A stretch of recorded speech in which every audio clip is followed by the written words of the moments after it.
బులెటిన్లో మరో breaking news. ఏపీలో కొత్త ప్రభుత్వం కొలువుదీరిన వేళ ఇప్పుడు ఏ మంత్రికి ఏ శాఖ కేటాయిస్తారో అనే ఉత్కంఠ నెలకొంది. శాఖల కేటాయింపై చంద్రబాబు ఇప్పటికే కసరత్తు దాదాపు పూర్తి చేసినట్లు తెలుస్తోంది. కొత్త కేబినెట్లో చంద్రబాబుతో పాటు మొత్తం 25 మంది ఉన్నారు. తిరుపతి నుంచి అమరావతికి తిరిగి వచ్చాక ఎవరికి ఏ శాఖలు కేటాయించింది ప్రకటించనున్నారు. ముఖ్య నేతలకు కీలక శాఖలు కేటాయించనున్నట్లు తెలుస్తోంది. పవన్ కళ్యాణ్ ను ఉప ముఖ్యమంత్రిని చేయడంతో పాటు కీలకమైన హోం లేదా పంచాయతీరాజ్ శాఖ, పర్యాటక, సినిమాటోగ్రఫీ శాఖలు కేటాయించనున్నట్లు తెలుస్తోంది.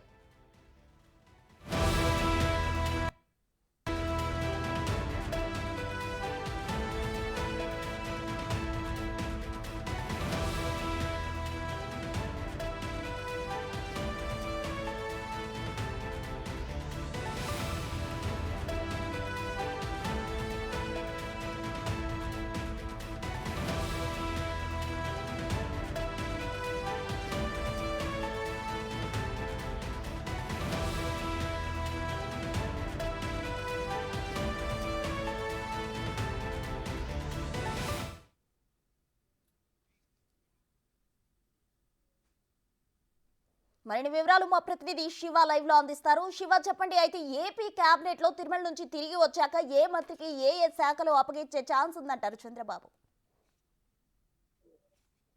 రైట్. ప్రస్తుతం మొత్తం మీద చూసుకుంటే ఆంధ్రప్రదేశ్లో మంత్రులుగా ప్రమాణ స్వీకారం చేయడం జరిగింది. ఆ తర్వాత చంద్రబాబు తిరుమల వెంకన్న దర్శనానికి వెళ్ళారు. మరికొద్ది సేపట్లోనే ఆయన ప్రత్యేక విమానంలో గన్నవరం విమానాశ్రయం చేరుకుంటారు. ఆ తర్వాత విజయవాడ దుర్గమ్మ గుడిని సకుటుంబంగా కూడా దర్శించుకుంటారు. ఆ తర్వాత ఉండవల్లి నివాసానికి వెళ్ళి మంత్రులకు సంబంధించి శాఖల కేటాయింపై ఆయన సమీక్ష చేస్తారు. ఆ సమీక్ష తర్వాత సరిగ్గా 3:30కి తన నివాసం నుంచి కూడా సచివాలయానికి బయలుదేరతారు. 4:41 ముఖ్యమంత్రిగా ఆయన ఛాంబర్లో బాధ్యతలు మొదటి సచివాలయం బ్లాక్ నెంబర్ 1లో ముఖ్యమంత్రిగా ఆయన తన బాధ్యతలను స్వీకరిస్తారు. ఆ తర్వాత 5 అంశాలకు సంబంధించి సంతకాలు చేస్తారు. ఇక మంత్రివర్గాలకు సంబంధించి శాఖల కేటాయింపులో దాదాపుగా ఇప్పటికే కసరత్తు చేసిన పరిస్థితి కనిపిస్తూ ఉంది. ఏదైతే లోకేష్కి ఐటీ శాఖ ఇచ్చేందుకు దాదాపుగా సిద్ధమైన పరిస్థితి కనిపించింది. పవన్ కళ్యాణ్కి పంచాయతీరాజ్ గ్రామీణాభివృద్ధి శాఖలు ఇచ్చేందుకు నిర్ణయం తీసుకున్నారు. వనితకి శిశు సంక్షేమ శాఖ, అలాగే సవితకి మహిళా ఎస్సీ ఏదైతే ఎస్సీ ఎస్టీ సంక్షేమ శాఖ ఇచ్చేందుకు కనిపిస్తూ ఉంది. అలాగే సుధారాణికి ట్రైబల్ వెల్ఫేర్కి సంబంధించే అవకాశం కనిపిస్తూ ఉంది. నిమ్మల రామనాయుడికి జౌలి పరిశ్రమల శాఖ ఇచ్చే అవకాశం కనిపిస్తూ ఉంది. నారాయణకి మున్సిపల్ పట్టణాభివృద్ధి సిఆర్డీఏ శాఖని అప్పగించే అవకాశాలు కనిపిస్తున్నాయి. అలాగే హోంశాఖని చంద్రబాబు వద్దే ఉంచుకోవాలని చెప్పి కొన్ని ప్రతిపాదనలు వస్తున్నాయి. దానికి సంబంధించి కూడా పరిశీలన జరుగుతుంది.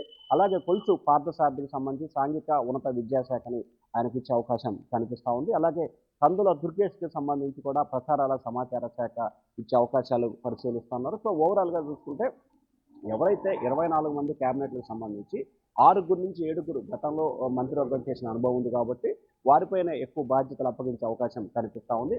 ఆనం రామారెడ్డికి దాదాపుగా ఏదైతే ఆర్థిక శాఖ ఇచ్చే అవకాశాలు కనిపిస్తున్నాయి, అతని పేరు కానీ పయ్యావుల కేశవ్ కానీ చర్చకు వస్తూ ఉంది. ఒకవేళ ఆనం రామారెడ్డికి కనుక ఆర్థిక శాఖ ఇస్తే పయ్యావుల కేశవ్కి రెవెన్యూ కానీ నీటిపారుదల శాఖ కానీ ఇచ్చే అవకాశం కనిపిస్తూ ఉంది. నాదెండ్ల మనోహర్కి కూడా కీలక శాఖలు ఇవ్వాలని చెప్పి కూడా ఆశిస్తున్నట్టు తెలుస్తుంది. ఓవరాల్గా చూసుకుంటే పవన్ కళ్యాణ్కి సంబంధించి జనసేన నుంచి 3 పోర్ట్ఫోలియోలు మంచియే కావాలని చెప్పి వారు డిమాండ్ చేస్తున్నట్టు తెలుస్తూ ఉంది. దాంట్లో పంచాయతీరాజ్ గ్రామీణాభివృద్ధి శాఖని పవన్ కళ్యాణ్ కోరుతా ఉన్నారు. అలాగే నీటిపారుదల శాఖ కానీ లేకపోతే రెవెన్యూ కానీ నాదెండ్ల మనోహర్కి ఇవ్వాలని చెప్పి కోరుతా ఉన్నారు. దుర్గేష్కి సంబంధించి దేవాదాయ ధర్మాదాయ శాఖ మంత్రి ఇచ్చే అవకాశాలు అయితే కనిపిస్తుంది. సో ఓవరాల్గా చూసుకుంటే క్యాబినెట్లో 24 మందికి సంబంధించి మొత్తం 46 కీలకమైన శాఖలను ఈ శాఖలకు సంబంధించి ఒక్కొక్కరికి 1, 2, 3 శాఖలు కూడా కేటాయించేందుకు చంద్రబాబు ఇప్పటికే కసరత్తు చేశారు.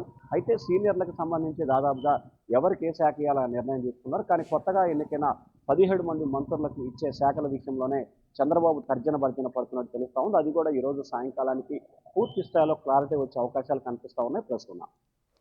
అయితే శివ, మిగిలిన కొత్త వారిలో సాధారణమైన శాఖలు కూడా అప్పగించనున్నట్లు తెలుస్తుంది. వారిలో ఆశావాహులు ఎవరైనా ఉన్నారా కొత్త వారిలో? దాదాపుగా మొత్తం సంబంధించి చూసుకుంటే 17 మంది కొత్త వారు ఉన్నారు. 17 మందికి ఏదో ఒక శాఖని కేటాయించాలి. దీంట్లో శిశు సంక్షేమ శాఖ, మహిళాభివృద్ధి శాఖ, గ్రామీణాభివృద్ధి, పట్టణాభివృద్ధి, శిశు సంక్షేమ శాఖ, జౌలి పరిశ్రమలు, సమాచార ప్రసార శాఖ, దేవాదాయ శాఖ, ఇట్లా చాలా శాఖలు ఉన్నాయి. ప్రాధాన్యత లేని శాఖలు దాదాపుగా 10 నుంచి 15 వరకు కూడా ఉంటాయి. సో ఈ శాఖలకు సంబంధించి కూడా కొత్త వారికి ఇచ్చే అవకాశం కనిపిస్తూ ఉంది.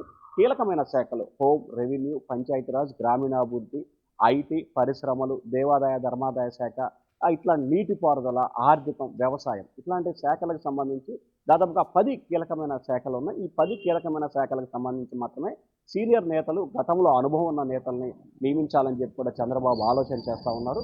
అయితే సాధారణంగా 46 శాఖలు ఉన్న నేపథ్యంలో కూడా ప్రతి ఒక్కరికి మిగిలిన 17 మందికి సంబంధించి కూడా ఒక్కొక్కరికి 1 గాని, 2 గాని శాఖలు కేటాయించే అవకాశం ఉంది. కానీ శాఖలు తీసుకోవటం కాదు, వాటిపై పట్టు సాధించాలి. మీకు సహాయకులుగా పీఏ గాని, పీఎస్‌లుగా గాని ఎంబీఏ చదివిన ఆర్థిక నిపుణుల్ని అసిస్టెంట్‌గా నియమిస్తానని చెప్పి చంద్రబాబు చెప్పిన నేపథ్యంలో కూడా ఆ శాఖకు సంబంధించి ఏ విధంగా ముందుకెళ్ళాలి అనేది కూడా చాలా కీలకమైన పరిణామంగా కూడా కనిపిస్తా ఉంది. సో ఓవరాల్‌గా చూసుకుంటే ఎవరైతే మిగిలిన 7-10 మంది సీనియర్లు ఉన్నారో వారికి మంచి శాఖలు ఇచ్చే అవకాశం అంటే ఎందుకంటే రెగ్యులర్‌గా రెవెన్యూ లోటు ఉన్న నేపథ్యంలో ఆర్థిక శాఖ చాలా కీలకమైంది. అలాగే గత ప్రభుత్వంలో చేసిన తప్పిదాలు, తప్పుల మూలంగా హోంశాఖ చిన్నాభిన్నమైంది.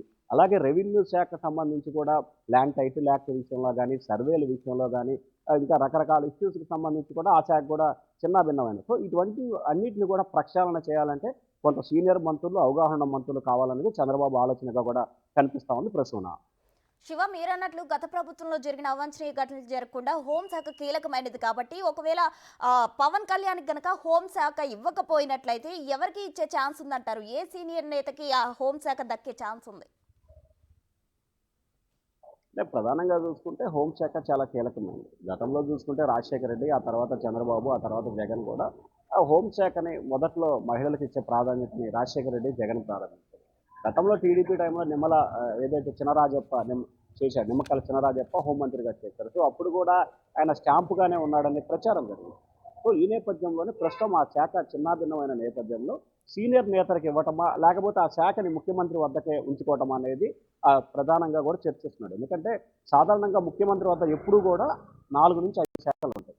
సో ఈ 4-5 శాఖలు ఉన్న నేపథ్యంలో వాటికి సంబంధించి కూడా హోంశాఖను ఆయన దగ్గర పెట్టి ఎక్కువ చాలామంది ముఖ్యమంత్రులు న్యాయశాఖ, అలా కొన్ని కీలకమైన శాఖలు పట్టణాభివృద్ధి కానీ, న్యాయశాఖ ఇట్లాంటి శాఖలు వారి దగ్గర పెట్టుకుంటారు. ఇట్లాంటివి. కానీ ఈసారి చంద్రబాబు మాత్రం మిగిలిన శాఖలన్నీ కేటాయించి హోంశాఖని తన వద్ద పెట్టుకుంటే ఎలా ఉంటుందనే ఆలోచన కూడా చేస్తా ఉన్నారు.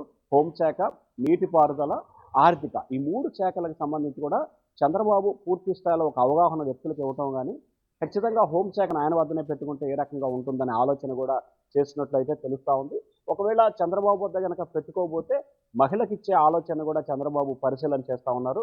మహిళలైతే అంతా కూడా కొత్త వారికి వచ్చిన వారి పరిస్థితి కనిపిస్తూ ఉంది. మరి మహిళలు కాకపోతే ఒకవేళ సీనియర్లుగా ఒకవేళ ఉన్నట్లయితే కనుక ఖచ్చితంగా బీసీల నుంచే ఆ ప్రతిపాదన తీసుకునే అవకాశాలు అయితే కనిపిస్తున్నాయి. ఒకవేళ హోంశాఖ ఇవ్వాల్సిన పరిస్థితి ఏర్పడితే కనుక ఖచ్చితంగా కొల్లు రవీంద్ర కానీ, కొలుసు పార్థసారథి లాంటి వ్యక్తులకు ఇచ్చే అవకాశాలు అయితే కనిపిస్తూ ఉన్నాయి ప్రస్తుతం. Right, thank you Shiva.